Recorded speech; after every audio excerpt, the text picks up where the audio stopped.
আওয়ামী লীগের বিভিন্ন কার্যালয়ে নেতাকর্মীদের প্রবেশের চেষ্টার নেপথ্যে কি? নির্বাচনের পর থেকে বিভিন্ন জায়গায় আওয়ামী লীগের নেতাকর্মীরা দলীয় কার্যালয়ে প্রবেশের চেষ্টা করেছেন বা তালা খুলে ভেতরে প্রবেশও করেছেন, এরকম খবর উঠে আসছে সংবাদ মাধ্যমে। দলের নির্দেশে নাকি ব্যক্তিগত উদ্যোগে তারা এ ধরনের তৎপরতা চালাচ্ছেন, নাকি এর পেছনে বিএনপি বা জামাত বা অন্য কারো সঙ্গে কোনো সমঝোতা আছে, এসব প্রশ্নও সামনে আসছে। আত্মগোপনে থাকা দলটির কেন্দ্রীয় যুগ্ম সাধারণ সম্পাদক আ.ফ.ম. বাহাউদ্দিন নছিম বলেছেন, দলের কার্যালয় নিষিদ্ধ বা বাজেয়াপ্ত করা হয়নি বলে দলের নেতাকর্মী ও সমর্থকদের সেখানে যেতে বাধা নেই বলে মনে করেন তারা। এখানে নির্দেশনা বা সমঝোতার কিছুই নেই।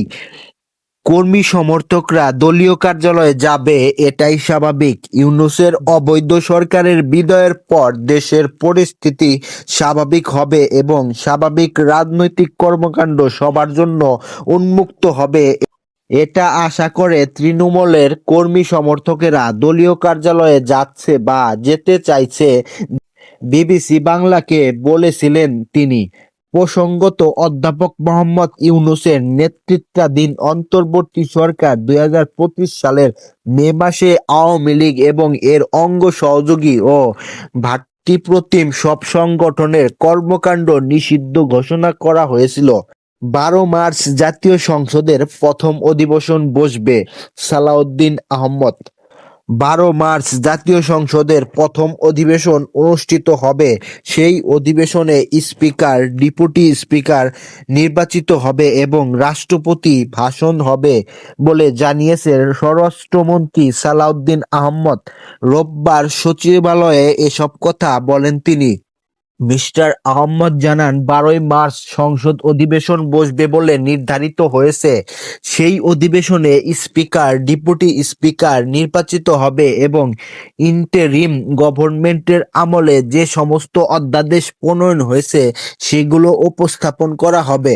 শোক প্রস্তাব এবং রাষ্ট্রপতির ভাষণ হবে।